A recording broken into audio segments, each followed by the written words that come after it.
Olá pessoal, meu nome é Ricardo Rocha e sou professor de Direito Constitucional. Hoje eu vou falar especificamente sobre uma data que é muito importante para a história brasileira, que é o 31 de março de 1964, e as controvérsias que giram em torno dessa data e do evento promovido ali pelos militares. No primeiro ponto, a gente definir efetivamente se aquela data inaugura uma ditadura militar ou se aquela data inaugura um regime de governo, um sistema de governo civil-militar. Há essa controvérsia ali de quem apoia esse período, e de quem contesta esse período. Mas é importante que a gente faça então algumas ponderações. De 64 a 85, esse regime permaneceu no Brasil e, por ser um regime de exceção, não era um Estado democrático, era um regime de exceção, alguns direitos fundamentais eles eram restringidos, como é o caso do direito de liberdade.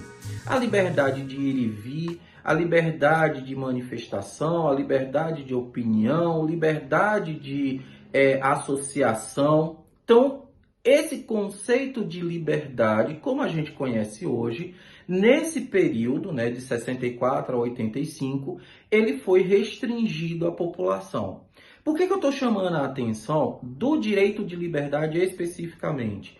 Porque muitas pessoas que defendem esse período, esse sistema de governo que prevaleceu entre 64 e 85, dizem que tinham mais segurança, que eles poderiam andar na rua e etc., que eles não viveram o regime ditatorial. Será que eles não viveram? As liberdades, como a gente conhece hoje, elas eram restringidas, Então, o Estado policial, ele fazia vistorias e, muitas vezes, se excedia no seu dever ali de fiscalizar, de promover a segurança. Então, muitas vezes, o Estado extrapolou esses limites, avançando, inclusive, sobre direitos fundamentais da população.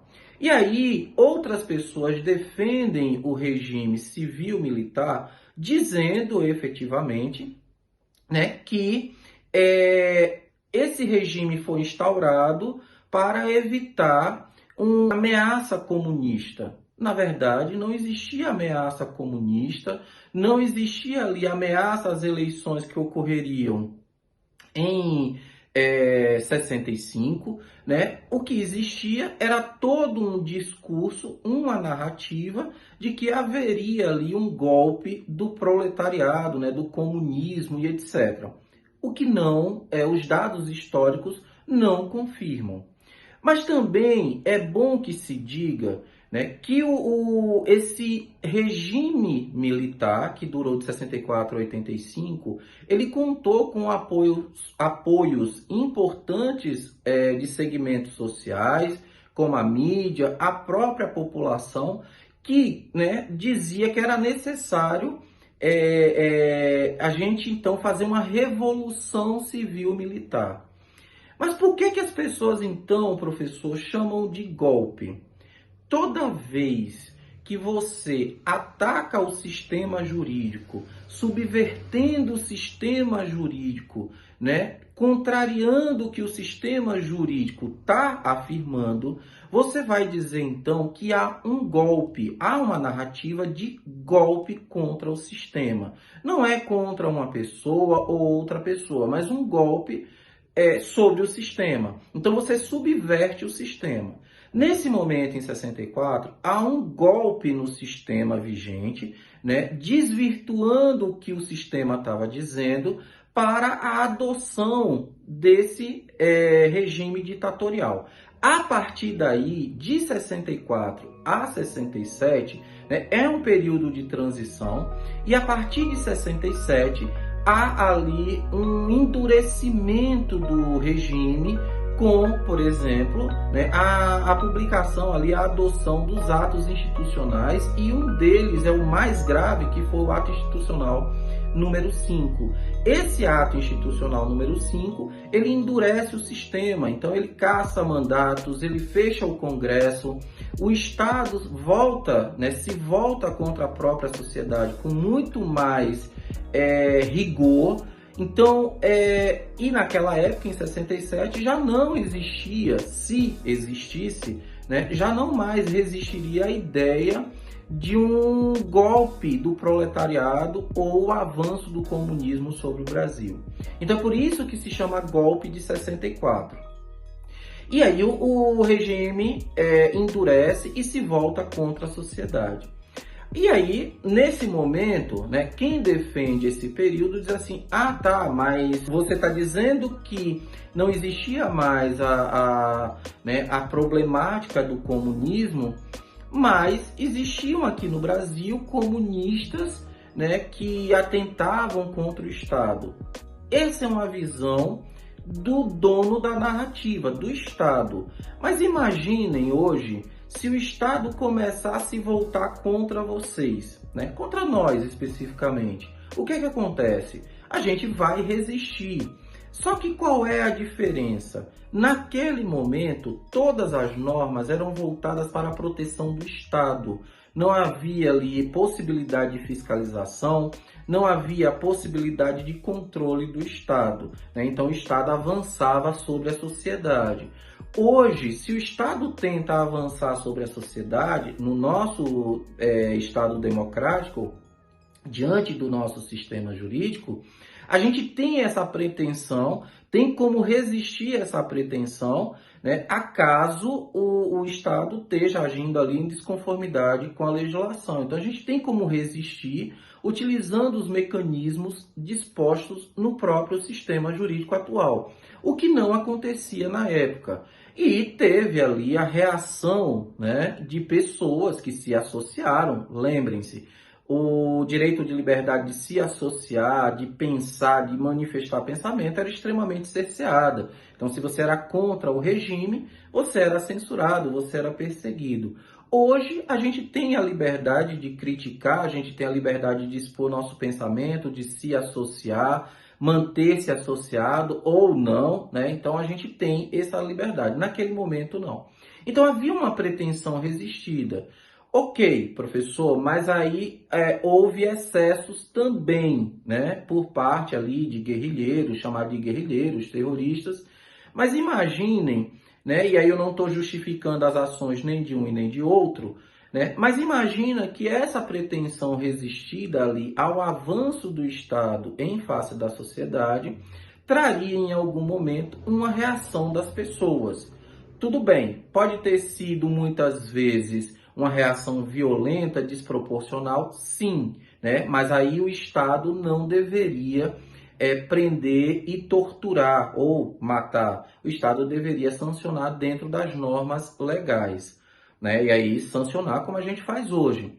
Acontece que, como eu já disse anteriormente, o Estado avança sobre a sociedade e lá ele pratica, né? Claro, não era todo o Estado, e aí quando eu me refiro ao Estado, é o Estado militar, o Estado policial, né? Então houve esses excessos, né, por parte de pessoas que brigavam contra o próprio regime, mas imaginem que eles estavam brigando, né, contra um regime ditatorial, um regime de exceção.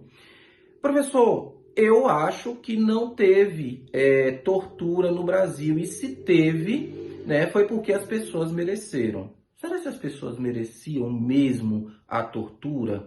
Será que somente cerca de 400 pessoas foram torturadas aqui no Brasil?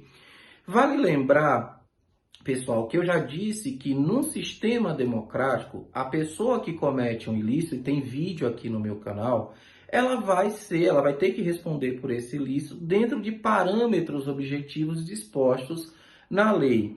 Mas o que é que muitas vezes acontecia com essas pessoas? O Estado prendia, né, a revelia de qualquer segurança jurídica, a revelia ali de qualquer responsabilização por parte do Estado, que deve manter a integridade física psicológica, deve manter os outros direitos daquele indivíduo que transgrediu a norma, né, e simplesmente o Estado sumia com essas pessoas. Então, será se porque que essas pessoas lutavam contra o regime, elas deveriam ser sancionadas dessa forma, morrerem ou serem torturadas? Algo a se pensar. E aí, não há como a gente negar que houve tortura no Brasil, que houve excessos por parte do Estado no Brasil. E, né, a Comissão da Verdade fez o levantamento de 400 e poucas pessoas que foram vítimas do regime. Contudo, eu vou trazer uma informação aqui, que é uma informação acessível a qualquer pessoa. Em 2018, eu estava no cemitério de Ricardo de Albuquerque, lá no Rio de Janeiro, quando eu morava ainda no Rio de Janeiro, né, enterrando uma pessoa conhecida, uma pessoa querida. E tive acesso, né, à administração do cemitério Ricardo de Albuquerque por conta dos trâmites legais. E lá na administração do cemitério, eu fiquei sabendo que existia um memorial das vítimas da ditadura naquele cemitério. E aí, eu sou curioso, eu procurei me informar. O que me foi dito? Que nesse memorial, e ele está aberto para qualquer pessoa, então o que eu vou dizer aqui, meus alunos, eu comento com meus alunos, né? Meus alunos sabem, então quem me conhece sabe disso. Eles comentaram que na época do regime militar, o Estado policial desovava essas pessoas num cemitério clandestino atrás do cemitério de Ricardo de Albuquerque, e que todas as pessoas mais antigas ali da região sabiam disso. No período da redemocratização, essa parte do cemitério ela foi agregada, né, que era um cemitério clandestino, ela foi agregada ao cemitério de Ricardo de Albuquerque. E foram feitos levantamentos na área e encontrados mais de 2.000 corpos enterrados naquela região, né, atrás do cemitério de Ricardo, que apresentavam ali características de tortura, como perfurações na cabeça, mãos, pés, sem essas dobras da mão, né, falange, falangim, falangeta, né, dentes quebrados, uma série de corpos, mais de 2.000 corpos que estavam enterrados numa vala comum, e que desses 2.000 corpos, cerca de 2.000 corpos, apenas 14 foram identificados como presos políticos. Essa história é acessível a qualquer pessoa. Quem estiver no Rio de Janeiro hoje pode ir até o cemitério Ricardo de Albuquerque e fazer esse levantamento. Tem um memorial lá no fundo do cemitério, tem esse memorial. Então, qualquer um aqui pode acessar.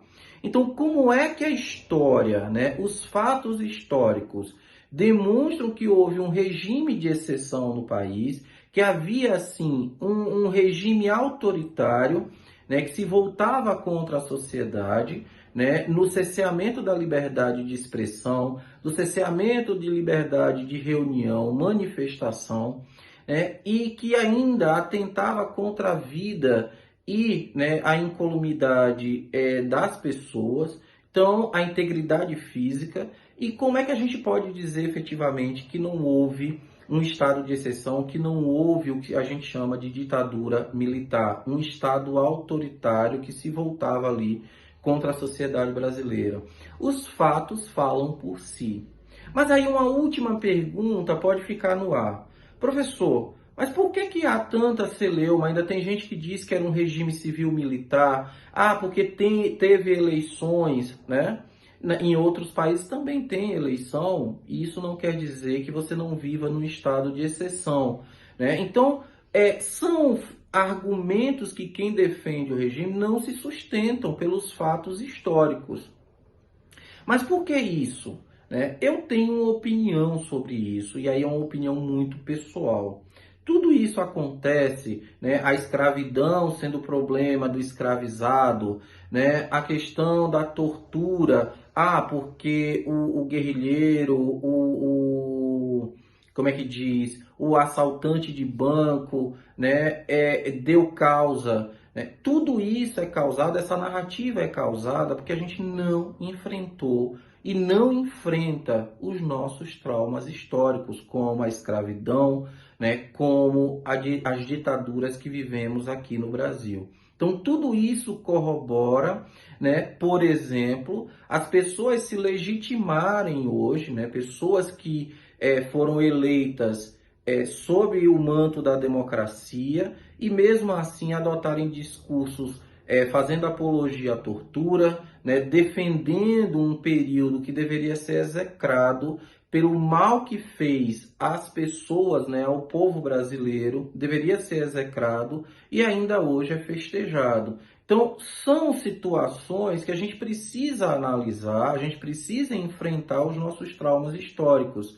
Enquanto a gente não fizer essa revisão, né, nesses fatos históricos, ainda vai ter gente que vai defender a ditadura, ainda vai ter gente que vai defender a escravidão ou vai culpabilizar a vítima, né, como acontece, por exemplo, na vítima do estupro. A vítima teve culpa, a vítima deu causa, né, quando na verdade a vítima é que deveria ser preservada nessas situações. Então são análises que a gente faz.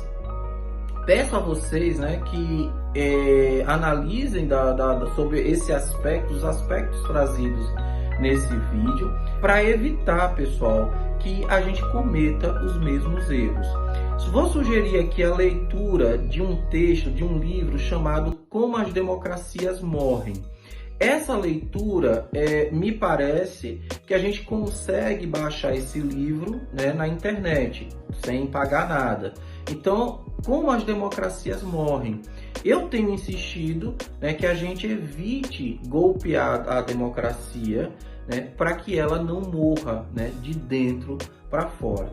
Se vocês gostaram desse material, dessa análise, se inscrevam em meu canal, curtam, compartilhem com seus amigos, com familiares, tá bom? A história das vítimas é uma história triste, né? Lá da ditadura, do memorial do cemitério Ricardo de Albuquerque, no Rio de Janeiro. Mas é uma história interessante para a gente poder conhecer a nossa história e fazer nossas análises acerca daqueles fatos, tá bom? Obrigado aí pelo apoio e até a próxima.